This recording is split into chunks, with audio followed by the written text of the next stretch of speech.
Each year we come to the SEMA show and we try and stop by the Gear Vendor booth and see what they've got going on, because they always bring cool cars in addition to all the overdrive units and transmission stuff.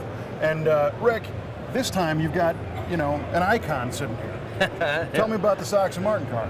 Well, Deanna Sox and Bill Martin have got this together as actually a reproduction. This one came out of the Peterson Museum to come up to the show, and you could actually have this car built for you for $149,000 by Mr. Norm's Garage, as a awesome. full authorized reproduction that benefits the Ronnie Sox Foundation, which is way cool.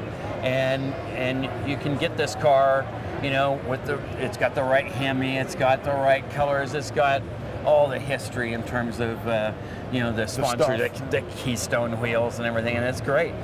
You wouldn't think of putting any other tranny but a Mopar tranny in this. It would be sacrilegious. Imagine, as you look at this red, white, and blue car, that it didn't have an 833 Mopar tranny. It had somebody's 5-speed in it. It would be horrible. It would, you know, they'd probably chase you around the parking lot, you know, and you know, so it needs, you know, either a Torque Flight 727 if you want an automatic, or an 833, and that's the way that Mr. Norms is building the car.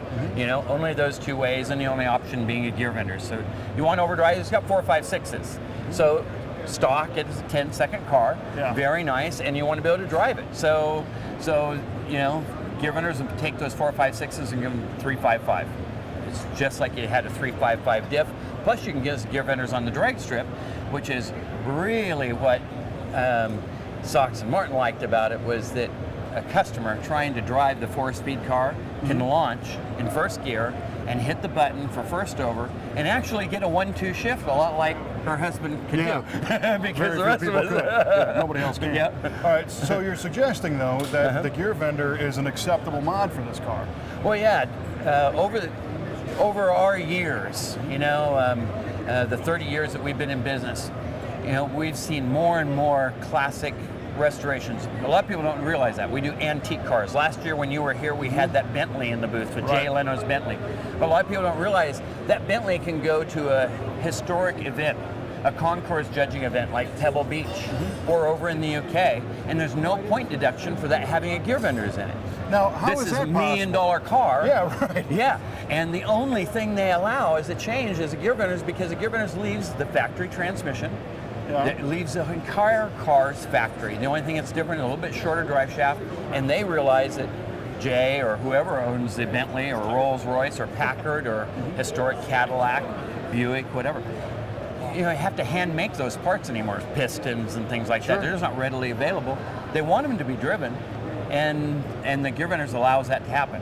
And the Gear Vendor is electronically controlled. There's just a little button somewhere on the dash or the shifter, so it doesn't interfere with the appearance of the car in any way, and that's great. So now we're seeing the same thing that came from the antique side, you know, following through to the muscle car side, where yeah, you've got a '69 Camaro, and yeah, it's got a big enough tunnel to throw all sorts of stuff at it.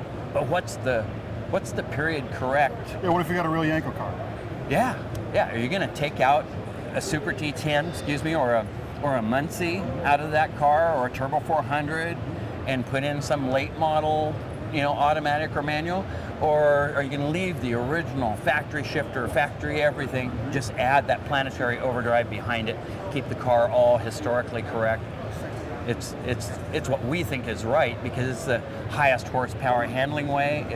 It's got the classic stuff. You and I have driven a lot of muscle cars, so we know that shifter, it's part of the feel of the car. It's part of the car's soul. Yeah, it is. You know, and it's not just the performance of the car, like you're saying. It's the feel. It's the fact that none of the rest of the ancillaries were modified to make something else fit. Exactly, and it's reliable. You know, the only time you ever hear of a guy breaking his Muncie or Super T10 or Mopar 833, the thing had. It was in, you know, he broke it in 2005, and it was in the car since 1975. Right, it was 35 years old and a little too high RPM launch. Yeah, finally. He slipped off the clutch with slicks. He'd not finally hurt something that was 35 years old, and all he has to do is go get it repaired, you know, right. back to original condition. So you're finding that this that's is cool a great too. thing.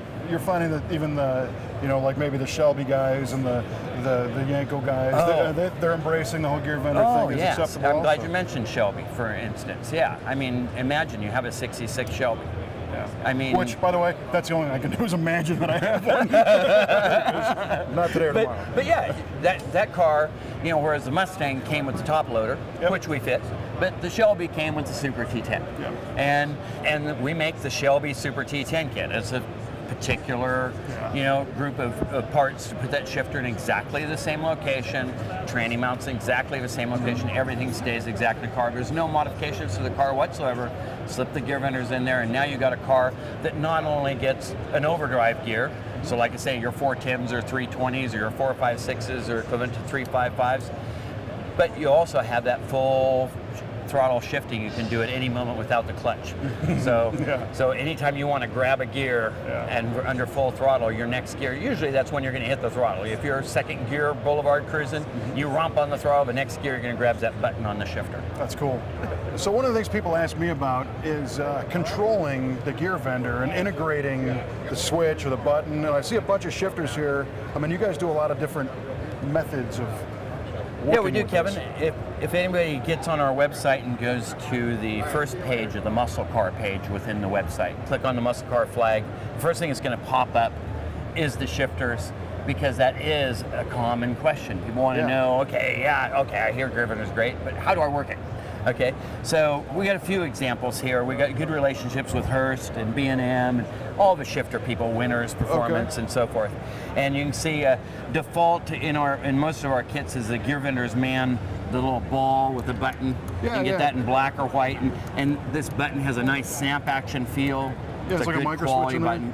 Yeah, no, it's a OTTO button. It's a nice snap action. It's just a good button. It's just a good military spec. Oh yeah, that is true. Auto button. Yeah, it is very nice. And we also get from B&M the side plates for the Bandits, so that we can do that same button in the side plate. Where normally this would be a momentary button for launch control. Like a line lock. Now your line lock you can put somewhere else, because you only use your line lock once a run. You're using this a lot more, and you'd like to have this up top. Sure. Okay.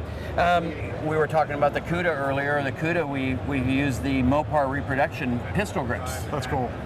And I also see some custom shift balls over here. Yeah, well, actually, embedments. EPCO does those embedments for us with our buttons in them. We put some popular ones on here, HEMI, of course, SS for Chevrolet, and that sort of thing. So usually in your booth display here, whatever's in the leading edge, the front corner, is something new or something exciting. So let's go check that out. Okay, yep. This year we have the Lenco. You know, we're getting 6-second cars now at Drag Week. Yeah, things that are driving on the street for thousands of miles. Yes, you know, and so the Lenco has been, you know, something we've done a couple cars of. There's a Hemi Dart that was on the cover of one book, and a CUDA, Black CUDA was on another one, and they'd come to us and said, hey, Lenco had called us and said, hey, can you build an overdrive for this guy? He really wants an overdrive. And we said, sure, you know.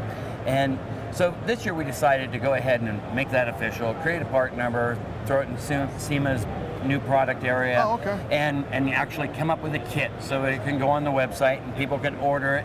And your classic 4 or 5 lever Lenco can now have an overdrive, so that you can get that car on the street and not tear up the motor and not run the blower at, you know, a 28% faster speed. Sure, yeah, right. And as all the Drag Week competitors know, we save the valve train. We turn down the RPM. Sure. The valve train just doesn't want to get beat up driving it on the street. Well, and those aren't cheap parts. Nope. So not at all. they had some longevity, but I just love the usefulness. You know, a car, normally you go to a drag strip, you see a Lenco car, you know, even 10 years ago, that was an 850, 9-second car, something like that. That's right. Now you can drive them on the street with this, and there's such a demand for it, you actually created a part number, and it's an off-the-shelf thing. Oh yeah, sure, right, the Lenco kit for the Gear Vendor, no problem. I mean, it's unbelievable. We live in probably the best time of performance ever. Oh yeah. I don't think you and I would want to be born any other time. Well, if I could get that Shelby we were talking about a little cheaper in the past, but everything being relative, I still couldn't afford it. Well, hey man, thanks for your time. It's always a pleasure. Appreciate it. You bet. Have a good show.